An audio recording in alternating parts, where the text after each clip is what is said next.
Hello. Early morning, guys. What is it? 4:29 a.m. as of recording this. Now I can't sleep because I was woken up an hour ago. Somebody trying to steal my dirt bike, or just the straps and the giant loop Mojave bags. In fact, they melted the Mojave bag strap, ruining the bag, and stole one strap. The dirt bike fell over, and then they ran off down the road. And I was woken up, of course, by the dirt bike falling over, and got to get my pants on and everything else, and got on the one wheel and went looking for this thief, causing me a whole bunch of wrecking my sleep. So anyways, let's get to some news, guys.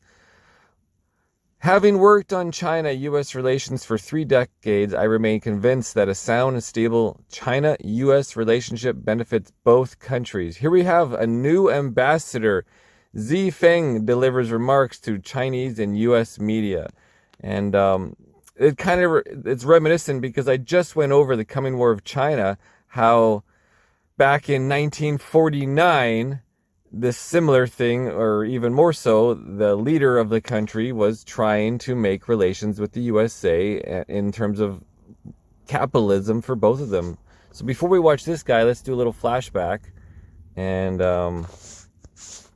here you have my World War III G7 becomes a NATO machine on China. Mao sent a letter that was, of course, hidden of all this time. Hidden history is always a key to the truth.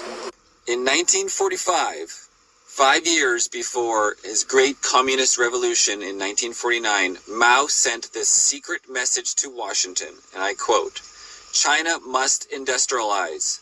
This can only be done by free enterprise. Chinese and American interests fit together economically and politically. America need not fear that we will not be cooperative. We cannot risk crossing America. We cannot risk any conflict." Mao received no reply. Nothing has changed. Nothing has changed. Okay, let's check out what the new ambassador has to say. And win-win cooperation. Sorry, let me back up. I'm greatly honored to be appointed by President Xi Jinping as the 12th ambassador, extraordinary and plenipotentiary of the People's Republic of China to the United States of America. As a representative of the Chinese people, I have come here to safeguard the interests of China, and I take this as my sacred responsibility.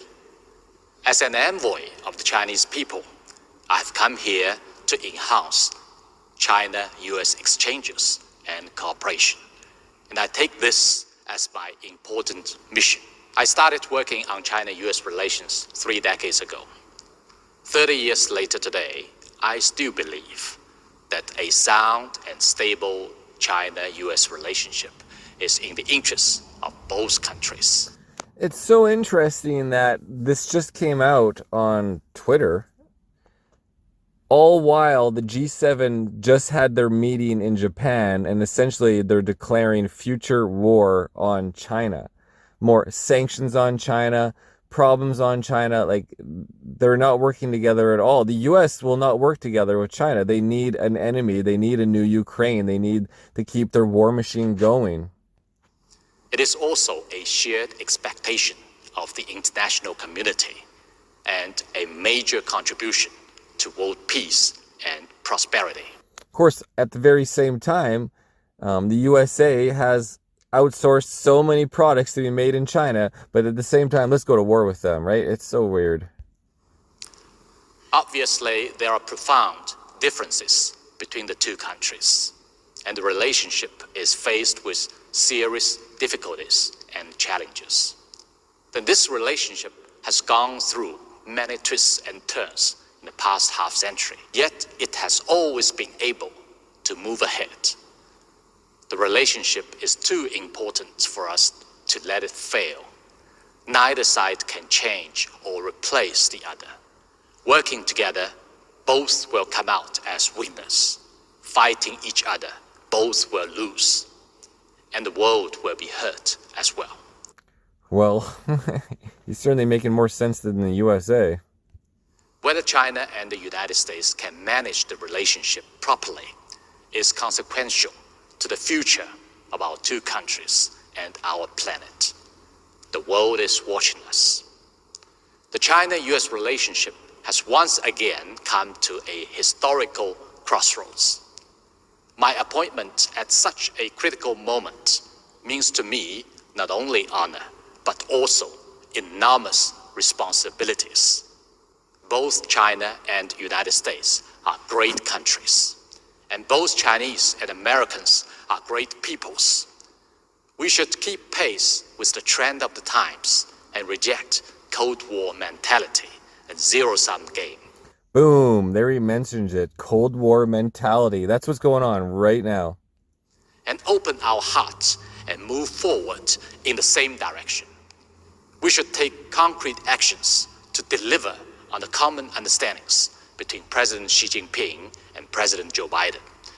Fucking Sleepy Joe, man. That's a useless conversation right there. Just gotta wait for him to deplete.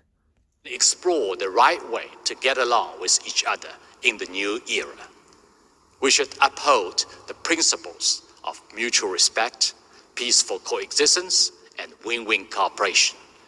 We should make the two peoples feel assured and set the world at ease. Long and arduous as the journey is, we will get to the destination as long as we take real steps. My colleagues and I will keep in mind the instructions of President Xi Jinping, carry out our duties and responsibilities, and live up to our mission with diligence and fortitude. I look forward to having extensive engagement and candid communication with people from all sectors in the United States. I look forward to your support, input, and contribution. Thank you. Oh yeah, anyways, this is what I was talking about. Here's the dirt bike scene after I got outside and got dressed. This guy in red pants just tried to steal my dirt bike. What a fucking idiot.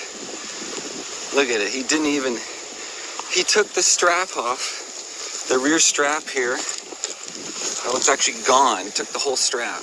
Didn't even see the lock. Or he's tried to steal just the strap. What a fucking idiot. Yep. There you have it, guys. Dirt bike falling over. That's what I was woken up for at 3:30 a.m. And then, of course, I went on the one wheel on the hunt. And, yeah, we're not going to talk about any of that after the fact. Irnieracing News, guys.